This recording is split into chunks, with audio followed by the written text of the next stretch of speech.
and then you run these little experiments. And what I love Yeah. about the experiments is like, hey, like you frame them in a way where they're like easy to do, they don't cost a lot, and I can test, retest, and I get a lot of feedback really quick. But one of Yeah. the Like, keys that you do also is that I have to say is that even from reading the book is, you're somewhat fearless when you don't attach, and I think that gets in our way, a lot of us, but you're just like, well, I'll try it. Let's see what happens. well, you know what? It's not that I'm fearless because I'm afraid all the time.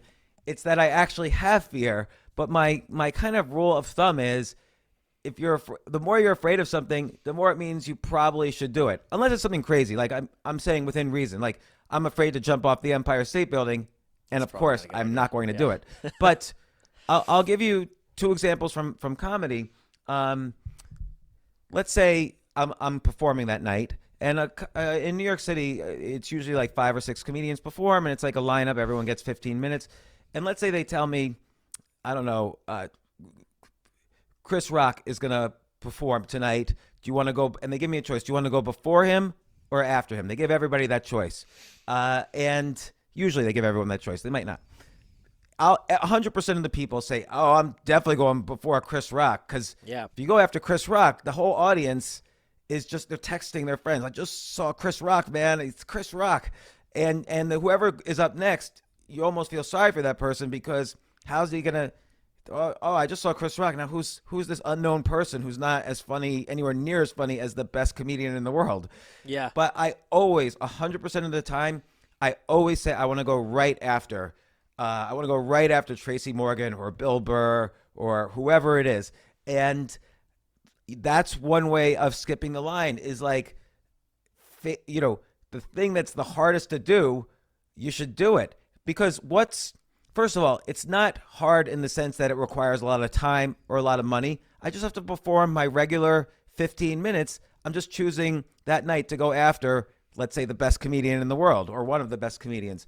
And so, what's the downside? A bunch of tourists from Norway or whatever don't laugh at me, and I get to watch, Tracy Morgan right beforehand. So no matter what, I'm learning and I'm having this experience of what it's like to do comedy after a great comedian. And the upside is I learn this huge amount. Like I take the energy of Tracy Morgan or whoever it is and just bring that into my own set, and I learn that experience.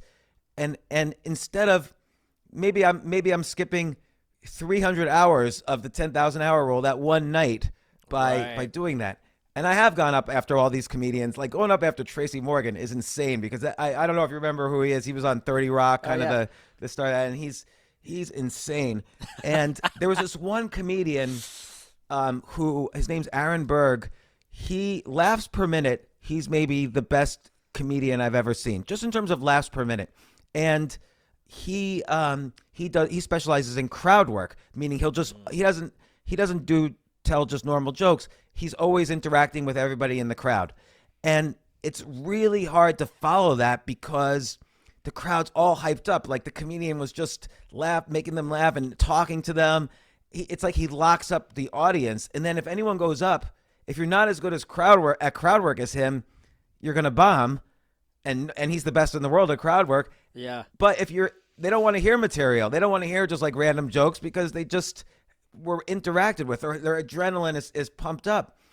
He was like, I would just follow him around and try to go up after him on every show. It was like solving a Rubik's Cube or something. Like, how do I solve this problem of following this guy who has this unique style of insane crowd work? And it took a while, but then I was able to do it. Nobody else has that skill of following this guy because everybody wanted to go before him because he has a reputation of locking up the crowd like that. And so Yeah. that's just a fast way to learn. In terms of, and those are like little experiments. I'm going to experiment going after Tracy Morgan because I'm afraid to do it. But here's another one. When I first started, you start to like when you're hanging out with your friends and you tell a joke, they laugh politely or impolitely or they make fun of you or whatever. But if you tell a bad joke in a comedy club and they don't like you, they're gonna either boo you or even worse, they're gonna be just silent, and you're just gonna be talking to this room of 100 people, and there's just dead silence, and you just feel miserable afterwards. So I did an experiment. I went on a subway car, and every stop I switched cars, and I did stand up on the subway car. That's a hostile audience of strangers, and your jokes have to be super tight because they won't pay attention to you, and Yeah. they already hate you as soon as you start talking.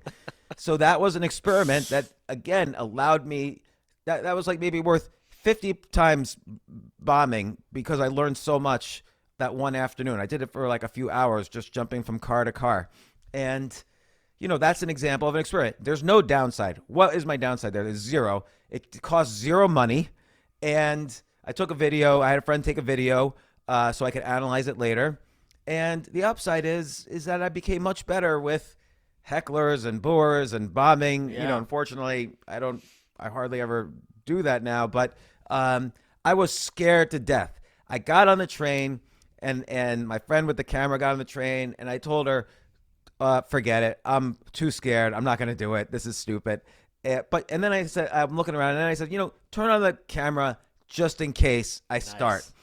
And as soon as she turned on the camera, I just went at it, and it was great. It was a good experience. And then I turned it into like a little, almost like late night talk show, where I went back later and brought a friend on who had just written a book, and we did like sort of I interviewed him like I was a host on the subway, and we talked to other people in this car about his book. And then there was a drummer in the subway, so I had him as the musical guest. And Hilarious. you could leverage these things into experiments, into other experiments, and have fun with it. Another example of an experiment, and I do these all the time, was and you could do them about business. Maybe you're thinking of making a clothing line, and it's like pajamas that are designed as outerwear, and you could just wear. An experiment is, okay, for the next month I'm going to wear pajamas everywhere I go, to restaurants, to public speaking events, to business meetings, on the subway, going out to dinner with my friends, and see how people react. And if they say, oh, can I get one of those, you might have a potential business there. Your downside was you wear super comfortable clothes for a month, and then you go back to wearing your uncomfortable clothes, because pajamas, by definition, are the most comfortable clothes. You could sleep in them.